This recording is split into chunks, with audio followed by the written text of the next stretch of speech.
What's going on, gamers? Bungie just dropped their weekly update, and in it are the details of the Nepal Relief Fund. Now, as I said last week, I expected them to give details this week, and Bungie came through. But before we can get to that, I have a few shoutouts that I want to give. Now, my shoutouts is one way that I try to show appreciation back to the community of gamers that has gotten me this far. So I want to give shoutouts to Speed Gaming Remix, Hotshot Williams, Ernest Lopez, and Lewis Wright. The final tally of how much was raised for the Nepal was over $1,026,000. Yeah, all you guys who gave to help out really deserve a round of applause, because that is a crazy amount of money. I'm telling you, that's crazy. So to quote Deej, Bungie's community manager, the rest of the world is discovering what Bungie has known about its fans for years. When disaster strikes and aid is needed, Guardians are powerful allies to have at your side. You're our pride and joy, Destiny community. We're in awe of you every day, and we thank you. Now, on another note, I personally got several messages from you guys saying you had chipped in as well, and I wanted to say thank you also.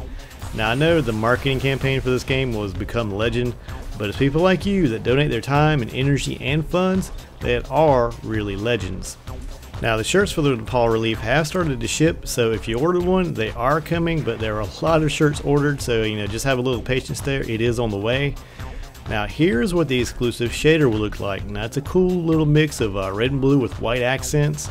The shader and emblem will come in a patch sometime soon this summer. Now, I haven't been able to make a lot of videos as of late, but a little ways back I had confirmed for you guys that the next expansion was going to be called the Taken King. Well, check this Red Bull promo out with the Taken King printed right on it. Now, Red Bull wouldn't make that if it wasn't only a placeholder. It's nice to be proven right every now and again. Now, as far as to when the expansion is coming, I expect that the next details should come at E3. Now, as soon as I know something, guys, I will pass it along. Now, like last week, Bungie gave out the data on the Trials of Osiris Pantheon map this time. And once again, the hot zone is another bridge. This time it's the low bridge though. So a word of advice, whatever the next Trials map is, just watch out for the bridges because people are camping there, guys. And with Iron Banner back in town, of course I signed up to get down, yeah.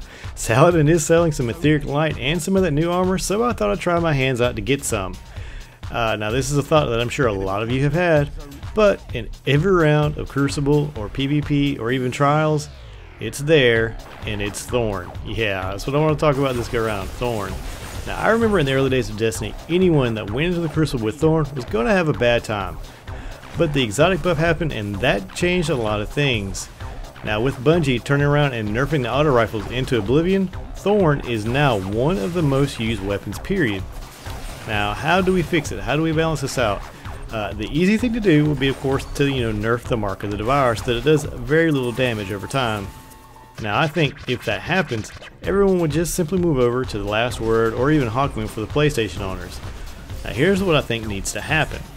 Auto rifles need to come back. Yeah, auto rifles need to be buffed. Now, for the Crucible players who are out there, how many times do you even see them? Very few is the answer that I expect. Every once in a blue moon I get killed by one, but it's not very often. If Bungie were to let auto rifles get a small buff, the options of what you might prefer to use may change. Now, I still have a lot of good auto rifles with good perks on them, just sitting there collecting dust. I say let's bring them back as a category. Now, with pulse rifles also being an option now, I think it's a good time to make a good mix of guns. But that's just my thoughts. Now, what are yours? Now, speaking of your thoughts, I put up the question of who do you think would win in a strike boss showdown between Taniks of the new Shadow Thief strike and the original strike boss Sepix Prime. Now, this sort of surprised me. It was a landslide in favor of Taniks. Now, I thought people would consider Sepix flying around and his melee that has much more reach than Taniks does. But it seems that people just saw that Scorch Cannon and just respected it. Now, it's surprising since he doesn't even know how to charge the damn thing, but just about every comment I read even said that Prime should win. But here's the numbers, folks. It's about 80-20 in favor of Taniks. Yeah, it's a sad day for servitors everywhere. Well, guys, if you like this type of content, just hit the like button, or leave a comment on what do you think is the state of weapons in the Crucible. Or if you just want to see more, hit that subscribe button. But as always, guys, have a good one.